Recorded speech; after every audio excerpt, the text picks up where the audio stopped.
Units and dimensions को आगे बढ़ाते हैं। आज डिस्कस करते हैं uses of dimensions. So nature में कोई इवेंट हो रहा है या कोई फेनोमेना हो रहा है तो उसके लिए जो हम इक्वेशन लिखते हैं उसको फिजिकल इक्वेशन कहते हैं। जैसे कि एक सिंपल पेंडुलम में बॉब को आप स्लाइटली डिस्प्लेस कीजिए और छोड़ दीजिए, वो टू एंड फ्रो मोशन होगा। सो उसका जो ऑसिलेशन हो रहा है उसका टाइम पीरियड जो है का इक्वेशन ये है 2π√L/g। उसी तरह एक पार्टिकल ले लीजिए, उसको इनिशियल वेलोसिटी u दीजिए और उसका अगर कांस्टेंट एक्सेलरेशन है और वो स्ट्रेट लाइन में जा रहा है तो उसका इक्वेशन हो जाता है v = u + at। u initial velocity, v final velocity, a acceleration, t time. So इस तरह का जो इक्वेशन है इसको हम बोलते हैं फिजिकल इक्वेशन। और कोई भी फिजिकल इक्वेशन जो है हमेशा डायमेंशनली करेक्ट रहता है। मतलब लेफ्ट साइड का dimensions equal to right side का डायमेंशंस। इसको देख लेते हैं। इसका डायमेंशंस टाइम है, इसका डायमेंशन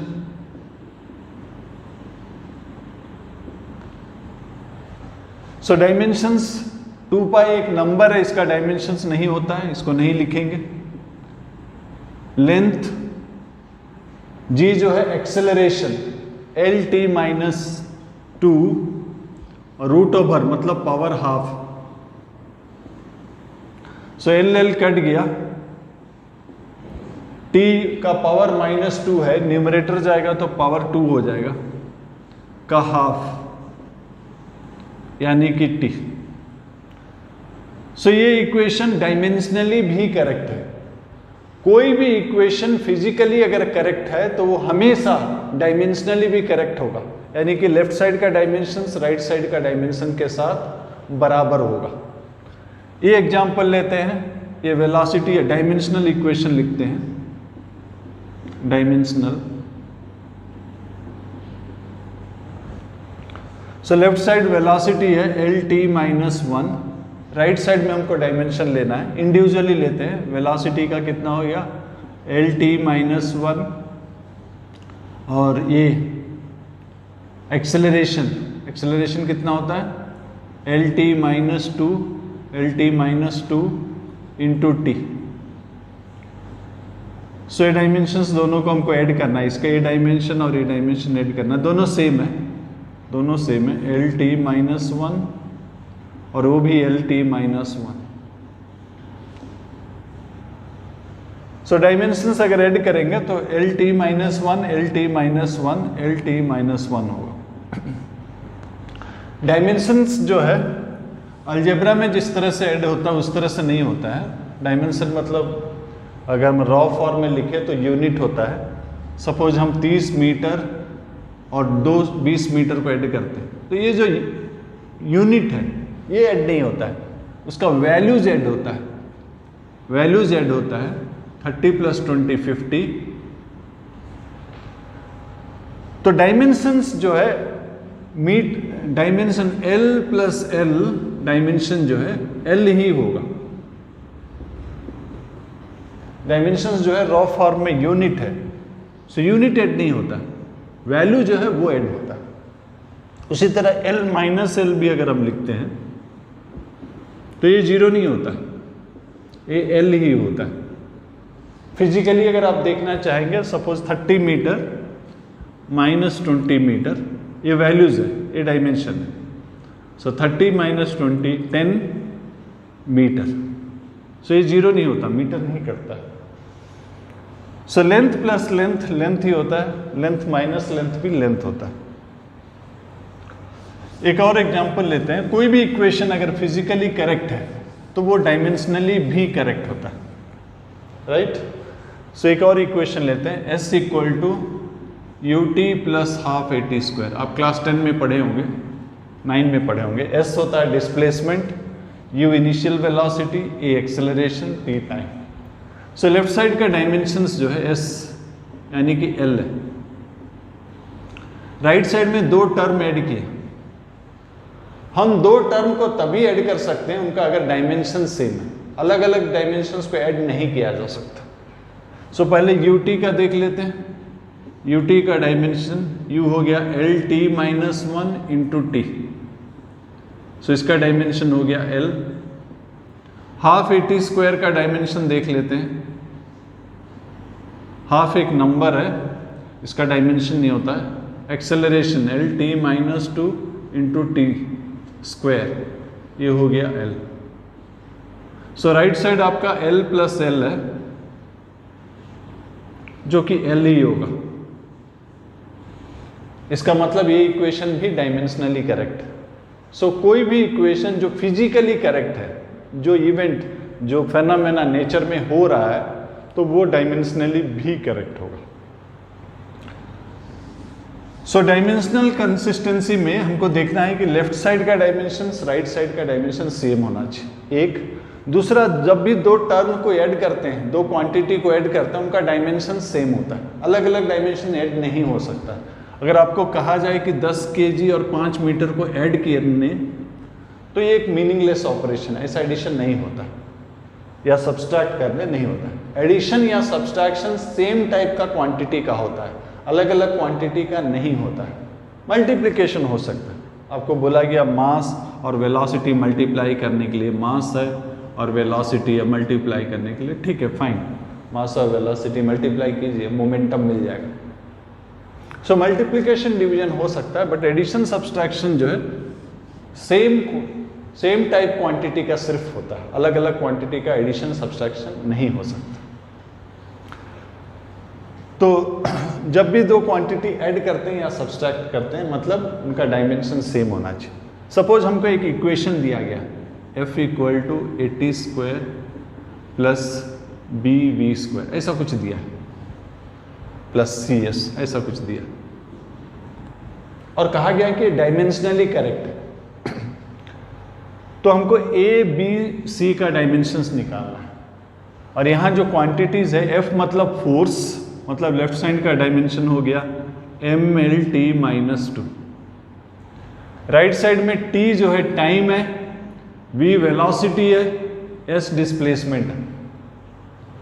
सो ये इक्वेशन अगर डायमेंशनली करेक्ट है, इसका मतलब है लेफ्ट साइड का डायमेंशंस और राइट साइड का डायमेंशन सेम होना चाहिए।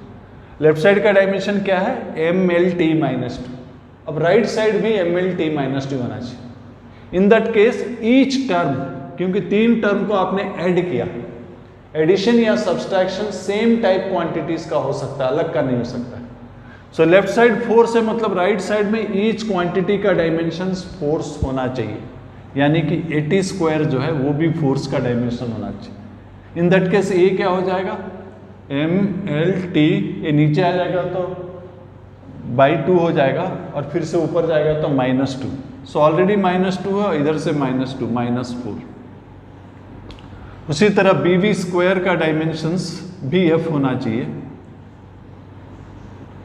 सो bv स्क्वायर, v मतलब lt माइनस 1 का स्क्वायर,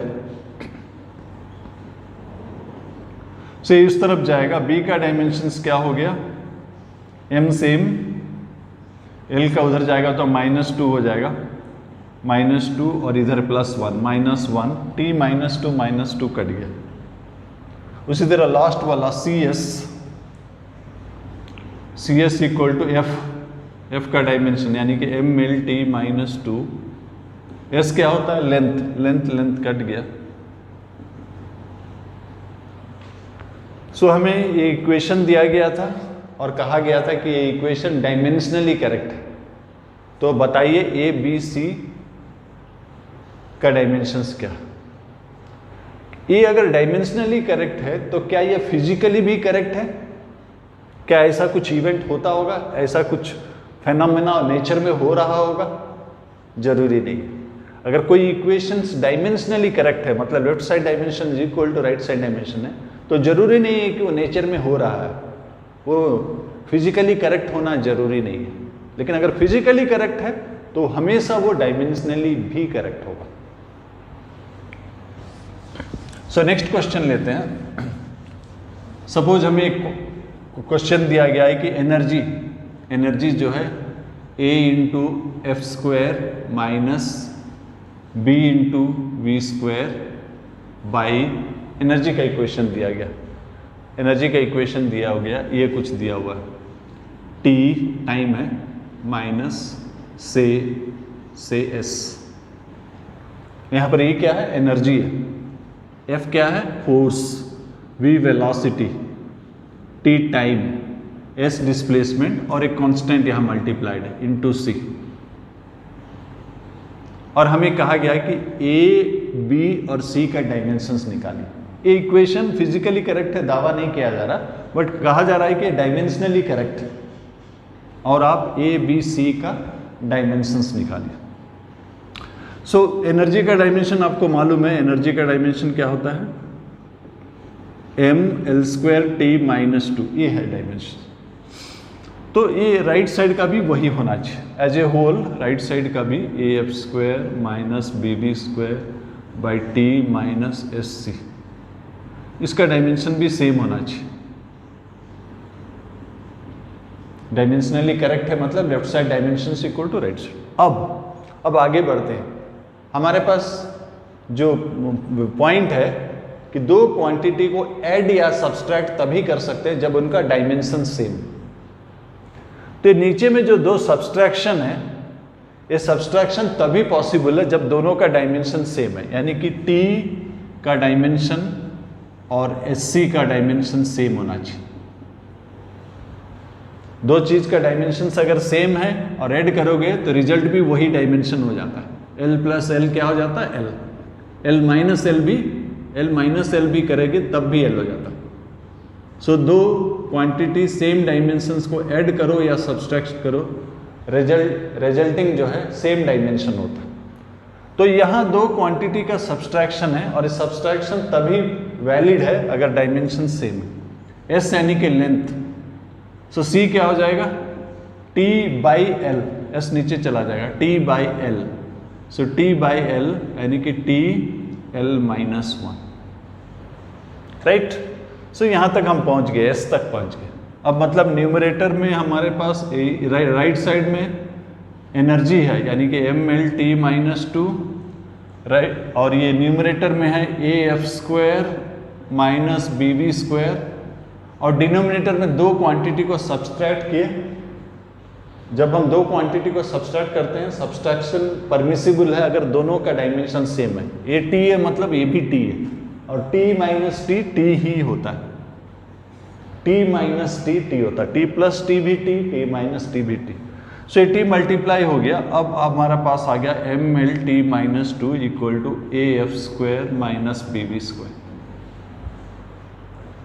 सो लेफ्ट साइड का डायमेंशन अब ये रहा, राइट साइड का भी वही डायमेंशन होना चाहिए, और राइट साइड में दो क्वांटिटी का सब्सट्रैक्शन है, और सब्सट्रैक्शन है तभी परमिसिबल है जब दोनों का डायमेंशन सेम हो, and same as this one, यानी कि ए एफ स्क्वायर का डायमेंशन भी इतना हो जाएगा।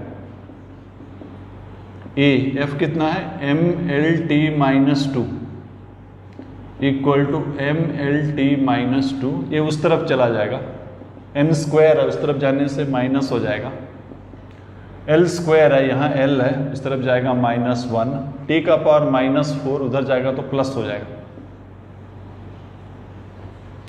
उसी तरह बी वी स्क्वायर का अगर निकालना है, बी वी स्क्वायर दोनों सब्सट्रैक्ट कर रहे हैं मतलब दोनों का डायमेंशन सेम होना चाहिए and same as this one. So B हो गया L T minus one square equal to M L T minus two. So B कितना हो गया, एम एल का स्क्वायर है उस तरफ जाएगा तो माइनस वन, टी का पावर माइनस टू है कट गया। सो ये बी का डायमेंशन है, ए का डायमेंशन है और इस सी का डायमेंशन। तो इंपॉर्टेंट पॉइंट आप क्या याद रखें, कोई भी इक्वेशन जो डायमेंशनली करेक्ट है जरूरी नहीं कि फिजिकली करेक्ट है। ऐसा कुछ होता होगा, जरूरी बिल्कुल नहीं है, नेचर में ऐसा कुछ हो रहा होगा शायद नहीं, लेकिन अगर ये दिया है कि डायमेंशनली करेक्ट है और ए बी सी निकालने के लिए हम निकाल सकते हैं। जो सिंपल रूल है left side dimension equal to right side dimension, ये पहला रूल है। दूसरा रूल, दो क्वांटिटी को जब ऐड या सब्सट्रैक्ट करते हैं वो तभी परमिसिबल है अगर दोनों का डायमेंशन सेम है। तो इसको जब आपने सब्सट्रैक्ट किया, इसका डायमेंशन सेम होना चाहिए। So T minus T, dimension क्या होगा, टी माइनस टी, टी होगा। फिर टी को आपने क्रॉस मल्टीप्लाई कर दिया, ये आ गया। This minus this is equal to this, मतलब each term is this one. ठीक है, नेक्स्ट क्वेश्चन लेते हैं। कई इक्वेशंस, अब हम इस बात पर ध्यान नहीं देंगे कि वो फिजिकली हो रहा है या नहीं हो रहा है, ये हमारा नहीं है। हम डायमेंशनली करेक्ट वालों को खाली एनालाइज करते हैं। सपोज एक डायमेंशनली करेक्ट ऐसा दिया, velocity equal to A F sine B T minus C S, इस तरह से इक्वेशन दिया और आपको बोला है कि ए बी सी का डायमेंशंस निकालने के लिए। लेफ्ट साइड में क्या है, वेलोसिटी, राइट साइड में ए एफ, वी वेलोसिटी है, एफ फोर्स है, टी टाइम है, एस डिस्प्लेसमेंट। सो साइन जो है ट्रिग्नोमेट्रिक फंक्शन से एंगल के साथ जुड़ा होता है, और एंगल क्या होता है, length of arc by radius. ये डायमेंशन लेस होता है। इसका मतलब ये दोनों dimensionless, B T minus C S जो है dimensionless, N zero L zero T zero, ये। सो ये अगर डायमेंशन लेस है तो ईच टर्म डायमेंशन लेस होना चाहिए। So each term B T जो है डायमेंशन लेस है। सो बी जो है सिर्फ T to the power minus one, M zero है, एल जीरो। उसी तरह सी एस भी डायमेंशन लेस है, सी एस जो है डायमेंशन लेस है। सो सी हो जाएगा, आप पूरा भी लिख सकते हैं, एम टी सब भी लिख सकते हैं, इसी तो 7 टर्म्स है ना। तो यूजुअली हम उसी को लिखते हैं जिसका पावर है, जिसका नहीं है उसको आप छोड़ सकते हैं। तो आप सीधा सिर्फ बाई एल आ जाएगा, एल का पावर -1 लिख सकते हैं, या फिर आप चाहें तो ऐसा भी लिख सकते हैं, कोई फर्क नहीं पड़ता, नहीं लिखने से या लिखने से ज़्यादा कोई फर्क नहीं पड़ता। सो ये डायमेंशन लेस है, मतलब ए एफ का डायमेंशन जो है, ए एफ का जो डायमेंशन है वो वी का डायमेंशन होना चाहिए। सो ए एफ कितना है, M L T minus two, velocity कितना होता है, L T minus one. So ये कितना निकल गया, ये हो गया, एम उधर चला गया -1, एल कट गया, टी उधर चला गया, टी का पावर +1, ए का डायमेंशंस। सो ट्रिग्नोमेट्रिक फंक्शंस जो है, जो अंदर का वैल्यू हमेशा डायमेंशन लेस रहता है। कोई भी ट्रिग्नोमेट्रिक फंक्शन ले लो, अंदर का जो भी है वो डायमेंशन लेस रहता है। यही बात हम लॉगरिदम और एक्सपोनेंशियल के लिए भी कह सकते हैं। अगर कोई चीज़ हमें लॉगरिदम में दिया गया है, सपोज फोर्स दिया गया है बी टी लॉगरिदम में दिया हुआ है, B T A V minus C S square ऐसा दिया, तो यहाँ पर भी हमारा आर्गुमेंट सेम रहेगा कि लॉगरिदम लॉग हमेशा नंबर्स इन्वॉल्व होता है, डायमेंशन लेस होता है, यानी कि A V dimensionless. So V कितना होता है, एल टी -1 डायमेंशन लेस है। सो ये कितना हो जाएगा, एल -1 टी। उसी तरह C S square dimensionless है, एस मतलब एल स्क्वायर है, उस तरफ जाने से एल -2 हो जाएगा। सो ये डायमेंशन लेस हो गया, इसका मतलब बी टी का डायमेंशन जो है एफ का डायमेंशन हो गया, और एफ का डायमेंशन क्या है, एम एल टी -2, और ये उधर चला गया। सो ट्रिग्नोमेट्रिक, एक्सपोनेंशियल, लॉगरिदम सब डायमेंशन लेस होता है। इवन एक्सपोनेंशियल अगर आपको देता, कुछ पावर में देता, मान लेते हैं कि pressure equal to A T E to the power -bs plus CV, इस तरह से कुछ देता, तो ये एक पावर है, ये नंबर है, इसका डायमेंशन नहीं होगा। E जो है एक नंबर होता है, E की जगह में आप चाहे तो 10 भी लिख सकते हैं, एक्सपोनेंशियल 10 भी लिख सकते हैं। तो ये पावर जो है डायमेंशन लेस, यानी कि C का डायमेंशन जो है वो वेलोसिटी का होगा, C का डायमेंशन वेलोसिटी का नहीं होगा, 1 by वेलोसिटी होगा, सॉरी CV का डायमेंशन लेस है।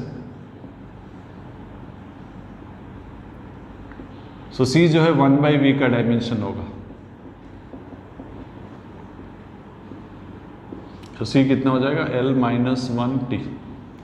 इसी तरह B का डायमेंशन 1 by L होगा, बी एस डायमेंशनलेस मतलब बी जो है 1/L यानी कि L-1।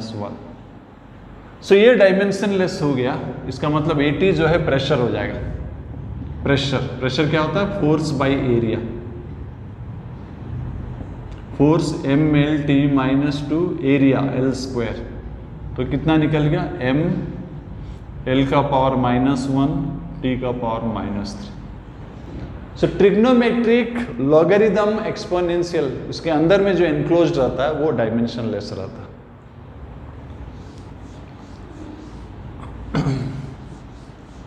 तो फिर से रिपीट कर देता हूं, कोई भी इक्वेशन अगर फिजिकली करेक्ट है तो वो डायमेंशनली भी करेक्ट है, लेकिन उल्टा करेक्ट नहीं है। अगर कोई डायमेंशनली करेक्ट है तो जरूरी नहीं है कि वो फिजिकली करेक्ट है। ये नेचर में होता होगा उस तरह का इवेंट, ये जरूरी नहीं है। कभी कभी आप यूनिट्स यूज करते हैं, एक सिस्टम ऑफ यूनिट्स और दूसरा सिस्टम ऑफ यूनिट्स। मान लेते हैं कि हमें दिया गया है कि फोर्स जो है 50 न्यूटन, किसमें? SI इंटरनेशनल सिस्टम में एक फोर्स दिया गया। एक और सिस्टम की बात करता है, एक और सिस्टम की बात करते हैं जहां पर जो लेंथ का यूनिट है SI का 5 मीटर के बराबर है लेंथ। मास जो है SI का 10 kg के बराबर है, और टाइम जो है SI का 4 सेकेंड के बराबर है।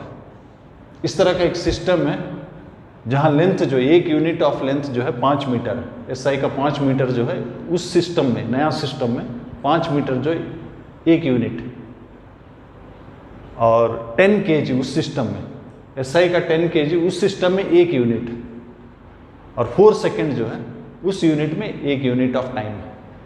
तो उस यूनिट में फोर्स का यूनिट है, SI में फोर्स का यूनिट क्या है? न्यूटन।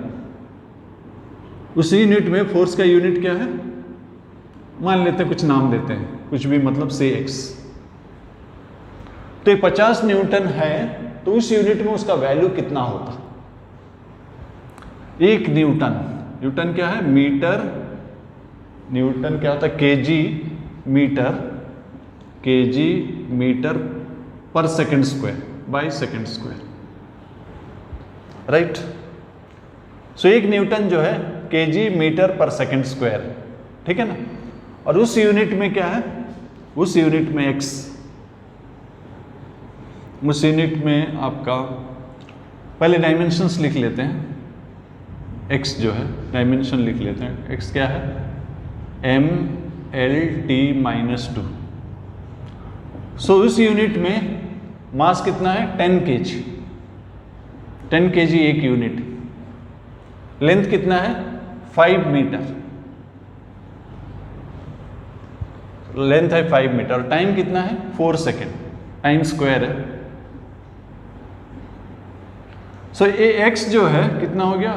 10 × 5 50/16 kg मीटर पर सेकेंड स्क्वायर।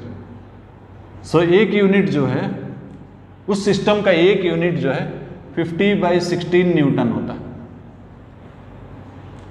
उस जो नया सिस्टम में जहां एक यूनिट ऑफ लेंथ 5 मीटर होता है, एक यूनिट ऑफ मास 10 kg होता है, एक यूनिट ऑफ टाइम 4 सेकेंड होता है, उस यूनिट में, उस सिस्टम में एक यूनिट ऑफ फोर्स इतना न्यूटन हो जाता है। सो इतना न्यूटन जो है x। सो 50 न्यूटन कितना होगा? हमें क्वेश्चन में पूछा गया 50 न्यूटन कितना होगा, तो this much Newton is 1x। So 50 Newton कितना हो जाएगा? 1/50/16 × 50 यानी कि 16x। सो उस सिस्टम में हमने जो फोर्स का वैल्यू दिया था, जिसका वैल्यू हमने SI में 50 मेजर किया था, उस सिस्टम में अगर हम मेजर करते तो वैल्यू ऑफ फोर्स जो है 16 होता, 16 यूनिट्स उस सिस्टम का।